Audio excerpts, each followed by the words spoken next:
உளுந்து போட்டு பொரியவும் பட்டை பிடிக்கலை சோம்பு போட்டாரு அப்படியே கருவேப்பிலையும் போட்டு அடுத்து பச்சை மிளகாயும் போட்டுடலாம். அப்படியே வெங்காயத்தையும் போட்டுடலாம். அதான் அந்த பச்சை மிளகாயோட வெடிக்கும் அதனால வேகமாக போட்டுடலாம். நல்லா வதக்கிடுங்க. நல்லா வதங்கணும். நல்லா வதங்கட்டும். எனக்கு இது புது கரண்டி என் பொண்ணு அபர்ணா வாங்கி கொடுத்தது. நான் முன்னாடியில் இந்த கரண்டியில் தான் பண்ணுவேன், கட்டைக்கரண்டியில். எனக்கு இதுதான் ஈஸியாக இருந்தேன்னு இருந்துச்சு. ஆனால் அது பார்க்க நல்லா இல்லைம்மா, இதை வச்சு பண்ணுங்க அப்படின்னு சொல்லி என் பொண்ணு அபர்ணா திருவனந்தபுரத்துலேருந்து வாங்கி கொடுத்தது. இந்த கரண்டி நாட்டில் காரணம் தட்டி வச்ச இஞ்சியை போட்டுக்கலாம். அடுத்து பூண்டையும் போட்டுற வேண்டியதான் தட்டி வச்சதை. இது என்ன ஒன்றும் பாதியமாக தட்டி வச்சுருக்கேன், முழுக்க முழுக்காக இருக்குன்னு பாருங்க. இது நம்ம சாப்பிடும்போது கடிவிடும்போது ரொம்ப டேஸ்ட்டாக இருக்கும். இஞ்சி கடிவிடும்போது நீங்கள் டேஸ்ட் பண்ணி பாருங்க. அப்புறம் இந்த மாதிரி வந்த உடனே நம்ம சிக்கனை போட்டுக்கணும். கிளறி அப்படியே சிம்மில் வச்சு மூடி வச்சிடலாம். அப்புறம் ஒரு வாட்டி கிளறிக்கலாம்.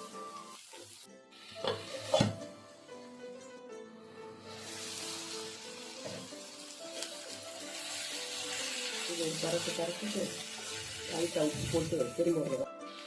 இதில் மஞ்சள் பொடி போடலான்னு நினைக்கிறோன்னா மஞ்சள் பொடி தேவையில்லை. வெறும் மிளகு பொடியும் சீரக பொடி வறுத்து நல்லா ஒரு தட்டு நீக்கி வச்சுக்கிட்டோம்னா லாஸ்ட்டில் போட்டு கொஞ்சம் நேரம் கொதிக்க விட வேண்டியது. அவ்வளோதான். நான் கல் உப்பு தான்ப்பா போடுவேன், உப்பு போட்டுக்கணும்.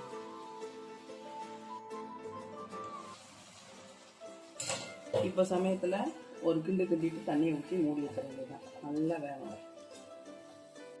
தண்ணி ஊற்றி மூடி வச்சு தண்ணி மூழ்கிற அளவுக்கு தண்ணி ஊற்றணும். இந்த மாதிரி வந்ததும் மிளகுத்தூள்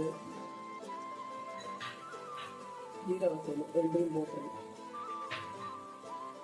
போட்டுட்டு கிளறிவிட்டு கொஞ்சம் நேரம் சிம்மிலே வைக்கணும்.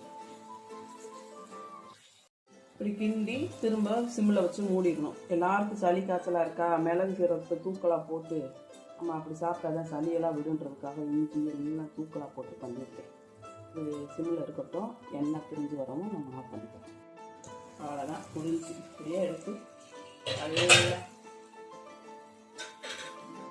ஒயிட் ரைஸ் கூட கரட்டி அடித்தோம்னாக்கா மூக்கில் இருக்க சளி உடம்புக்கு நல்லா கிளம்பு தாண்டிடும்.